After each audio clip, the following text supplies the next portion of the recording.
Hi, I'm Jill Joseph. I'm the sports dietitian at Penn.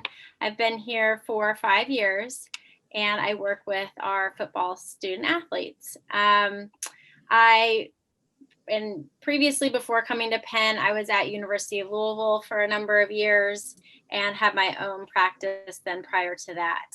So as far as, what I do, services I provide for the student athletes is all anything related to food, how to find food on campus, where to go, how to purchase ingredients from the grocery store, how to meal prep in my apartment, um, dining hall, questions about the dining hall when we're on campus, all of that.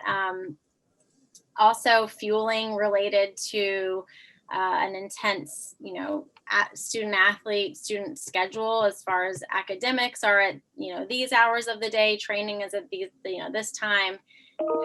How do I, optimize and my fueling around that schedule and be most efficient with my time? Um, anybody that has a food related allergy, intolerance, medical diagnosis related to digestion, any diabetics, really the whole gamut as far as medical nutrition therapy I provide for the student athletes as well. And sometimes I get student athletes in my office who, they need to go see a doctor before we talk about, sports nutrition per se, and I can kind of triage that as needed. We do have a bod pod in our office. I think we're going to talk a little bit more about that in a bit, but that's a really useful tool for us in terms of counseling the student athletes.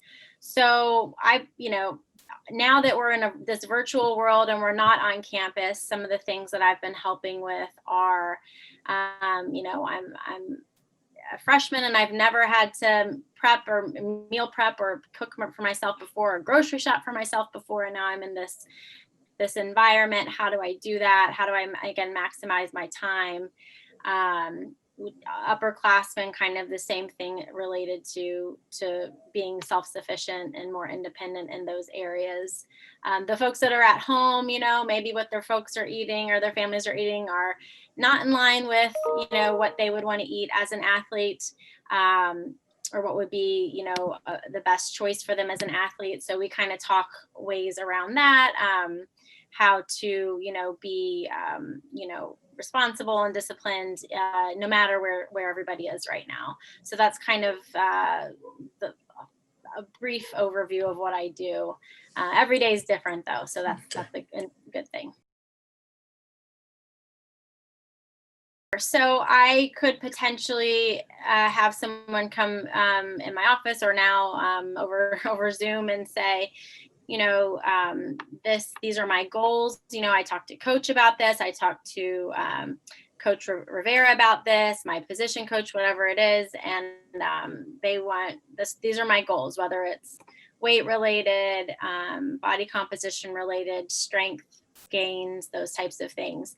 And we figure out where are we now. And I kind of take a quick assessment, first thing you eat in the day and run me through the whole day. Quickly come up with, okay, this is kind of where you are now from an intake perspective in terms of calories, protein, carbs, all the macronutrients. And then to get to where you need to be, this is the new plan. These are the things that need to change, whether it's small tweaks, rearranging, making sure we're getting a recovery meal, making sure we're eating breakfast, making sure we're eating, snacks throughout the day, or, some little tweaks, or it can be bigger things too. Some folks only eating 2 meals out of the day. How do we make sure that we're eating and fueling like an athlete? So we can get really general with the plans. Like, these are top 10 tips for gaining lean body mass, right, from a nutrition standpoint. Or it can be something more detailed, right? At this hour every day, this is what you need to be eating, kind of thing. So it really depends on the individual, what they're capable of, what they have accessible to them. That's kind of the main consideration, because I don't want to make something for an individual that's not appropriate. So I really feel them out where they are, and then we make our best best plan we can, and then we'll reassess in a few weeks and see how things are going.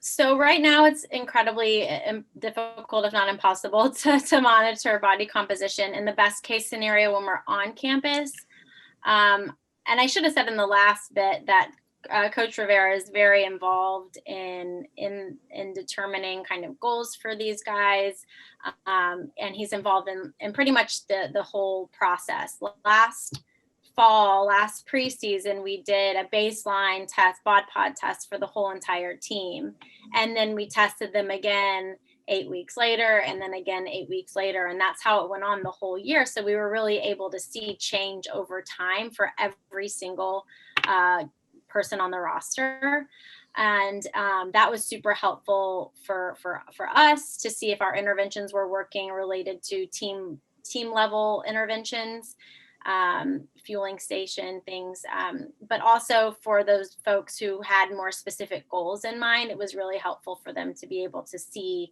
actual numbers, like what I'm doing in the weight room, what I'm doing from a nutrition standpoint. All of these things are actually making a difference and improving my composition. So in person, we have the bod pod, and it's a great tool for that.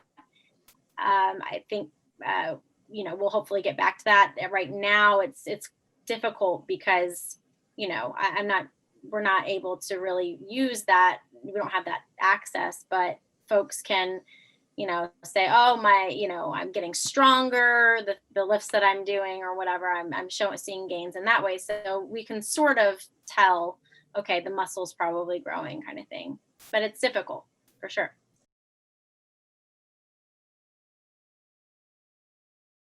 So the bod pod is a body composition tool, analysis tool, and it's just one of a handful that exist, that are, kind of in the market. I would say the bod pod and what another tool is called the DEXA. Those are two that are used kind of at high level applications. They're most accurate and reliable. But the bod pod it's kind of a space aged egg looking thing that the athlete will sit in for just a maximum of 2 minutes total. And it actually uses air displacement technology to determine the amount of volume that person's body takes up in that confined space. So you'll get a volume measurement. Also, there's a scale attached to the system that they'll weigh in before they actually get in the pod, and that will give us their mass, so their total body weight. And there's a very basic equation, and I forget the gentleman who coined it way back when, but the equation is mass equals density divided by volume. So we have the mass and we have the volume. Now the density is that third variable that we're really then the computer is able to take and put into very advanced regression models that we don't actually manipulate at all. It's all, it's all internal to the machine. I will say that there's an error rate, about 1% to 2%, but that's not, that's not a very high error rate. And again, in terms of some of the other models or some of the other techniques out there for measuring body composition, it's actually considered very accurate. So, but there is, 1% to 2% error rate, but at any rate, we get that measure. So we get percentage of that person's total mass, percentage of fat-free mass, which is muscle, but it's also bones and organs and water, right? And then we get the percentage of fat mass. So when we know what those numbers are, again, we have a baseline, and it's really not possible to say in most cases this position should be this percentage body weight, body fat. But what it does allow us is to say, hey, Johnny's at 15% body fat. It's really not feeling good on him. We're going to try to change again from a strength and conditioning, from a training standpoint, from a nutrition standpoint, try to develop a leaner program for him and see if he gets from 15 to 13, if he feels better and more effective as an athlete, if he's more able to do the skills at his position a little bit more efficiently, et cetera. So each person, it's really individualized and just based on what improvements they're making, if they're seeing the same improvements on the field. So that's kind of how that works. And it's been really incredibly useful for us because it's, again, just another data point that we can use to try and get those athletes going in the right direction.